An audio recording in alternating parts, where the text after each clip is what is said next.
السلام عليكم ورحمة الله وبركاته. بسم الله الرحمن الرحيم. الحمد لله الذي علم بالقلم علم الإنسان ما لم يعلم والصلاة والسلام على من أرسل إلى كافة الأمم وعلى آله وصحبه أجمعين. فأولا أريد أن أعبر شكري الوافر لمؤسسة إسطنبول لما قاموا ولما بذلوا من الجهد العظيم لإقامة هذا المؤتمر، وأدعو الله تعالى أن يتقبل هذا من الأعمال الصالح، وأن يكتبه من الأعمال الصالح، وأن يجزي به بأفضل ما جزى به الأمة.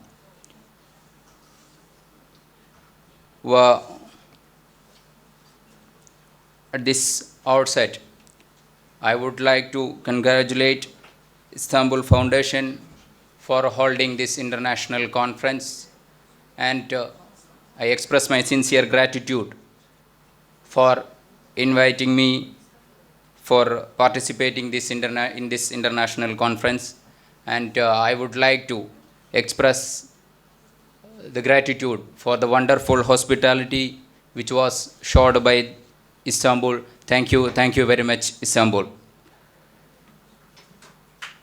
I would like to switch on in my presentation to English language, in which I have prepared my paper, and I would like to talk on an most important part of positive action, that is education, which plays as the major catalyst of social change. والأستاذ نورسي أيضا قد قدم الدروس القيمة الغالية حول الصفح وتزكية النفس والأخوة والمحبة ومد أيدي المساعدة والعدالة والإنصاف وحماية حقوق الآخرين، وهذه الأمور كلها مركزة على التربية بالتعليم. وكلمة التربية تستخدم في اللغة العربية لeducation في English. وورقتي أو my paper is Positive Approaches of Imam Ghazali and Badi'uzzaman Said Nursi in the Educational Revival of Muslim Community, a comparative study. First of all, I would like to give an introduction about education, which all of you will be familiar, even though I will go on in a speedy manner. Education is a matter of crucial importance for ideological society. It can survive only if the program is structured in accordance with a specific ideology to which the society is committed. Education had occupied great significance in society since time immemorial. The means and ways of the mechanism have varied from time to time. Perhaps it was subject to the transformation from primitive period to medieval and medieval to modern. According to Wikipedia, the free encyclopedia, education in its general sense is a form of learning in which knowledge, skills, and habits of a group of people are transferred from one generation to next through teaching, training, research, or simply through autodidactism. When an international encyclopedia of education, it describes education as education signifies the sum total of processes by means of which a community or social group, whether small or large, transmits its acquired power and aims with the view of securing its own continuous existence and growth. When we come to Islamic perspective, regarding education may be found in the Holy Quran. The word education in Arabic is tarbiyah. There may be some confusion between the word tarbiyah and ta'lim. As we discuss, tarbiyah is a common word which includes or the word ta'lim also comes under tarbiyah. It comes the Arabic root word from raba and rabba. Rabba means to increase the physical size of things. As we see in Quran, Suratul Hajj, وَتَرَى الْأَرْضَ هَامِدَةً فَإِذَا أَنزَلْنَا عَلَيْهَا الْمَاءَ اهْتَزَّتْ وَرَبَتْ وَأَنبَتَتْ مِنْ كُلِّ زَوْجٍ بَهِيجٍ. Kalimatul rabat, and you see the earth barren, but when we send down upon it rain, it cures and swells and grows of every beautiful kind. In this verse, Allah used the word rabat to mean to grow and multiply. The word rabba, on the other hand, refers to humans and animals to mean to bring up or to honor the soul and to raise it to greater positions. Allah says, "My Lord, bestow on them parents the mercy even as they cherished me in childhood. Rabbirhamhuma kama rabbayani saghira." Therefore, the word tarbiyah in Arabic, which is a synonym for education, means to help someone in improving gradually, in attaining perfection in all the aspects of growth. The phenomenon of education might have undergone transformation in accordance to the existing ideology of the society. However, we don't know an exact abstraction of the education system which was prevalent in the primordial epochs. Throughout the history, educational reformation among the Muslim community also underwent through different stages, and these reformative movements led by scholars. Among these scholars, Imam Ghazali and Ustad Said Nursi of Turkey need special mention. Hazrat Abu Hamid Muhammad ibn Muhammad al-Ghazali, known in the writings of Western medieval philosophers as Al-Ghazal, was one of the famous Islamic philosophers in the medieval era and one of the greatest reformers of the faith and education in the history. From the universal nature of ancient Greek philosophy to the rising tide of political Shiism, Imam al-Ghazali did not leave a stone unturned in his effort to bring back serious Islamic scholarship in the face of heterodox threats. Said Nursi, popularly known as Badi-uz-Zaman, was a Muslim scholar, leader, and founder of Noor community in Turkey. He believed that conscience is illuminated by the religious sciences, the mind is illuminated by the science of civilization, and wisdom occurs from the combination of these two.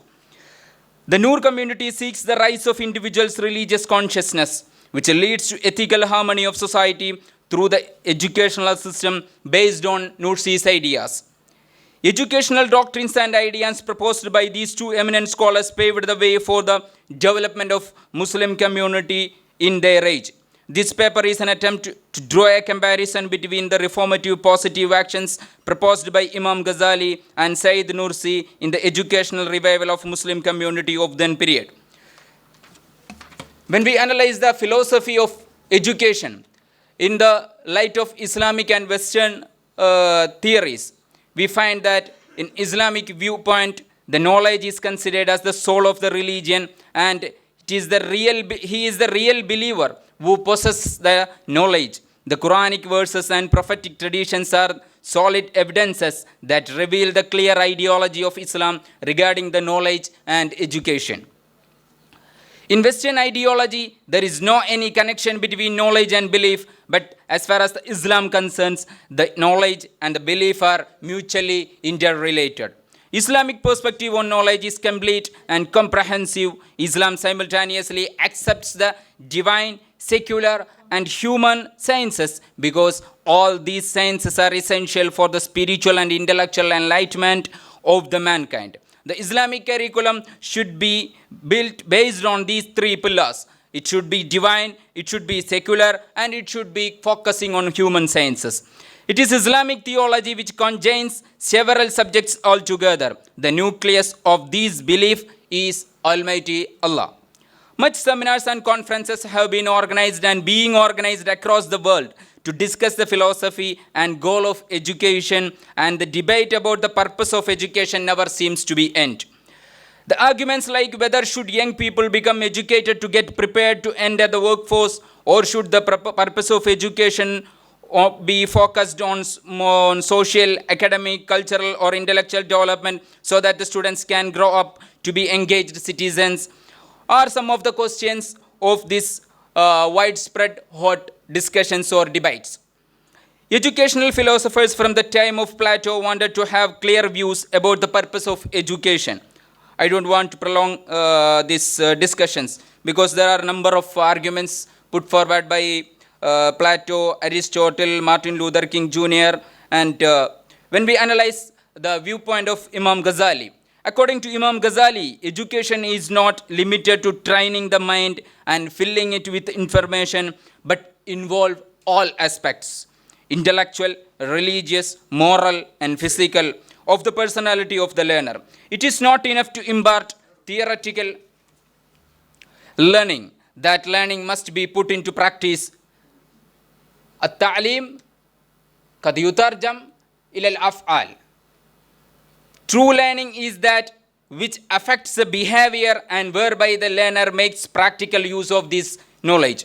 Al-Ghazali's philosophy of education represents the high point of Islamic thinking on education, in which Al-Ghazali's inclination towards reconciliation and the integration of various intellectual schools is apparent. Here, he achieves a synthesis of legal, philosophical, and mystical educational thinking. Al-Ghazali was not a philosopher of education. Even though he did work as a teacher at the beginning of his career, he was a philosopher of religion and ethics. When he had completed the outlines of this great philosophically defined and began to put into practice, Al-Ghazali found himself turning to education and teaching in the same way as the great philosophers before him had done. Al-Ghazali's philosophy was more an expression of the spirit of the age in which he lived than a response to its challenge. His thinking on education, as indeed his philosophy, favored continually and stability over change and innovation. For Al-Ghazali, the purpose of society is to apply Sharia, and the goal of man is to achieve happiness close to God. Therefore, the aim of education is to cultivate man so that he abides by the teachings of religion and is hence assured of salvation and happiness in the eternal life hereafter. Obscured by borrowings from philosophers or by their influence, Al-Ghazali, the faqih and Sufi, returns to the forefront when, in addressing the arts and artistic education, he deals with the general principles of education. He begins well by defining beauty and goodness and the perception of thing in its entirety, but his Sufism quickly gets better of him, and he condemns listening to music, singing, because they are associated with gathering where wine is drank.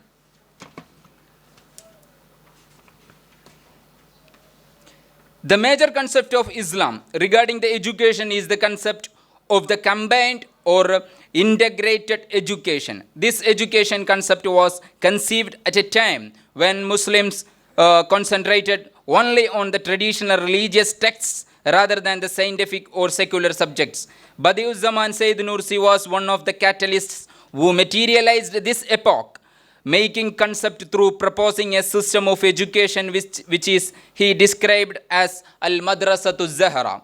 Badiuzzzaman felt the existing educational system was not addressing the need of the society. It was making gap between two sections of the society. He found that the material education makes the people atheists, while the religious education led them to fanaticism. Paradoxically, both religious and material educations intersected in Badiuzzzaman Sayyid Nursi and could balance to make an educational revolution by founding a new notion of the combined education. He observed that both kinds of educations are necessary to build up a moral society where the religious education enlightens the human mind while the latter safeguards the wisdom. Sayyid Nursi formulated the ideas on the educational reform of the particular method of teaching during his stay in Van. He developed these methods through examining the principles of all he had studied together with his experience of teaching religious and scientific subjects. then considering them in a relation to the needs of the time. The basis of this method was to combine the religious sciences and modern sciences, with the result that the positive science would corroborate and strengthen the truths of religion.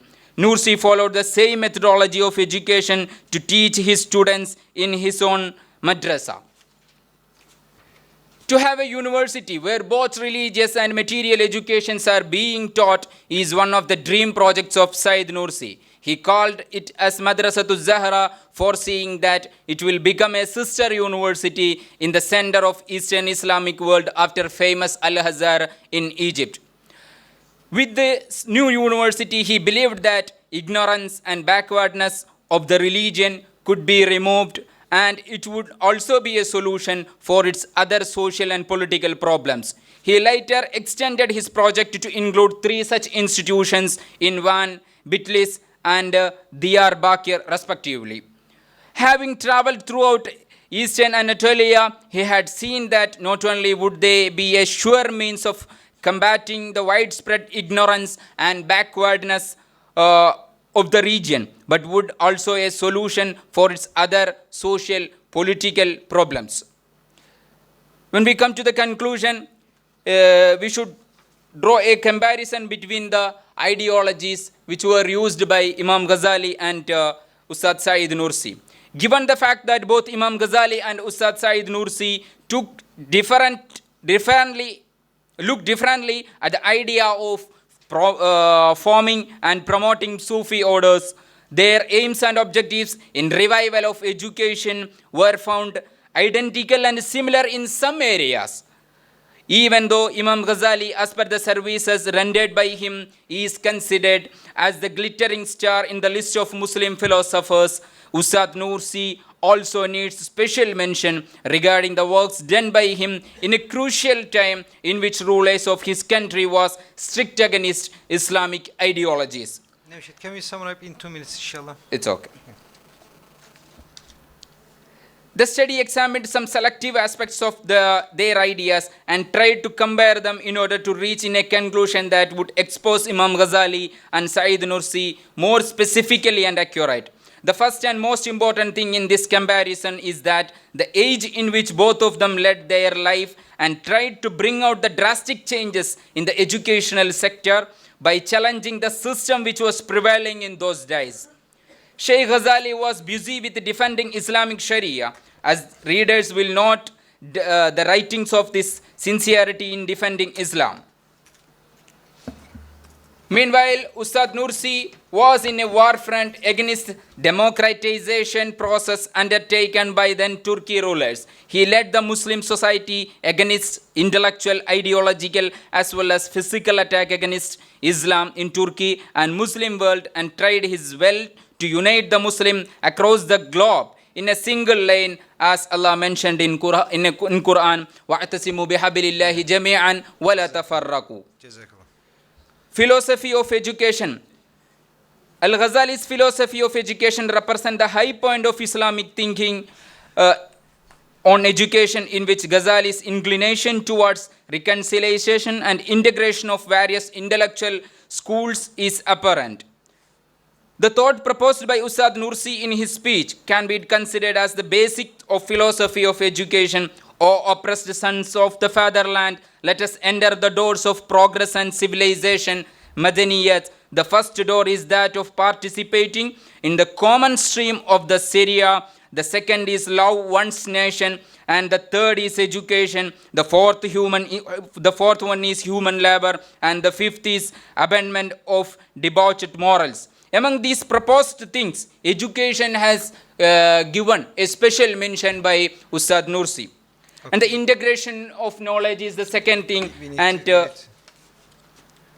women education is the third one. Inshallah. Thank you very much. Thank you very much.